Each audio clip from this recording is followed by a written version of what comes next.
SMT Nation, we are back. Nation, in today's video, we're going to discuss an update of network technology for T-Mobile. It's actually pretty incredible. There's definitely a huge upside. It's a very good, positive thing for the industry, but there is a downside to this, so I want to discuss it in today's video, the pro and the con. So a link for the article from T-Mobile that they posted. This is just from their Wireless 101 segment on the benefits of 5G mmWave tech. I'll link that in the description. You can find ways to support us there as well. Please do like and share our videos. Subscribe if it's your first time here, and turn on the bell notification icon to never miss an upload from the SMT. All right, folks, so there's a new record. This is, I guess, a network achievement that T-Mobile can clearly brag about, something incredible. All right, so incredible speeds and throughput utilizing mmWave technology. The 5G uplink speed clocked in at more than 2.2 gigabits per second. That is an incredibly fast uplink speed. I've never heard or seen anything like that before in my life from a wireless connection. I have seen this on a hardline fiber connection, but not on a wireless connection, right? So, well, I should be more specific, a cellular wireless connection. The way that they achieved this was with what's referred to as NR5G DC, or dual connectivity. You take a combination of mid-band frequency. I think for T-Mobile's case, it's probably N41, probably 100 megahertz. And then they used several component carriers of mmWave, and probably in, I don't know, like 28 gigahertz frequency, or maybe 39 gigahertz, or something very, very high frequency. The way they did it in terms of the technicals was using the Snapdragon X80 5G modem system from Qualcomm. And, you know, the way that they actually allocated the bandwidth was 60% of the mmWave radio was dedicated to uplink. Previously, we had seen most of the testing done with 20% of the radio being committed to uplink. So 80-20, you know, favoring downlink. Typically, downlink is what, you know, people are using. So it makes sense to be at an 80-20 ratio. They went ahead and did it with a 60-40 ratio, right? Well, 60 uplink and 40 downlink. So quite the different configuration. So this is really incredible. This is really special. I can think of network slicing and custom configurations in private networks where this makes a lot of sense for, you know, needs of uplink.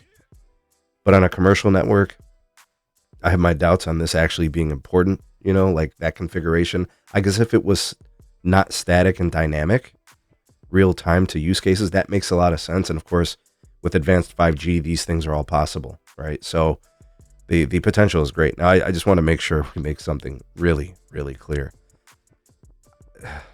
T-Mobile doesn't build mmWave. As incredible as this is, as amazing as this is, they don't have a substantial mmWave build. Very few people have ever made a single connection on a mmWave site from T-Mobile. I've connected to a T-Mobile mmWave site maybe 3 times in my life, and I was hunting it. I was in downtown Cleveland looking for the 7 sites that they built back in 2020 or 2019, and I haven't found any new ones. In fact, I remember going back to test one of them and it didn't even work. It wasn't even connecting.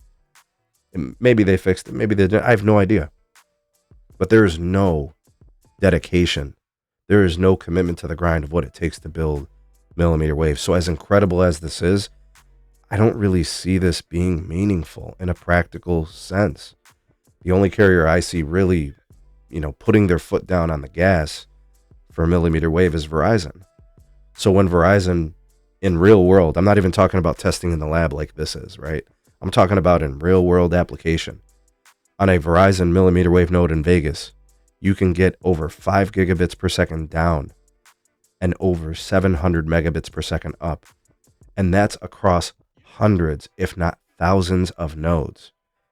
So to me, the most important thing with mmWave is having it as ubiquitous as possible. Touting an achievement in the lab or in the non-commercial setting is not that meaningful until people can actually use it.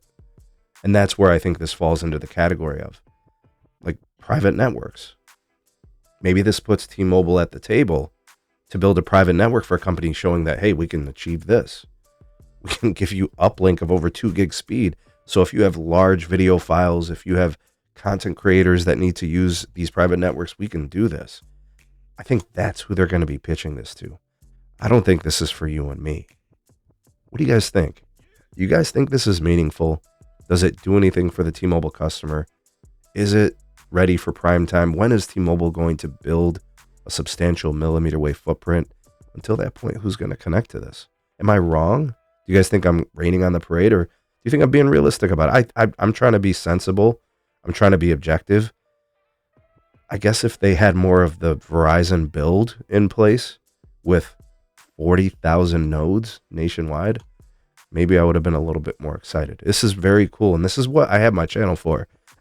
I'm a tech guy, so I think this is incredible, and I love it. It's fantastic.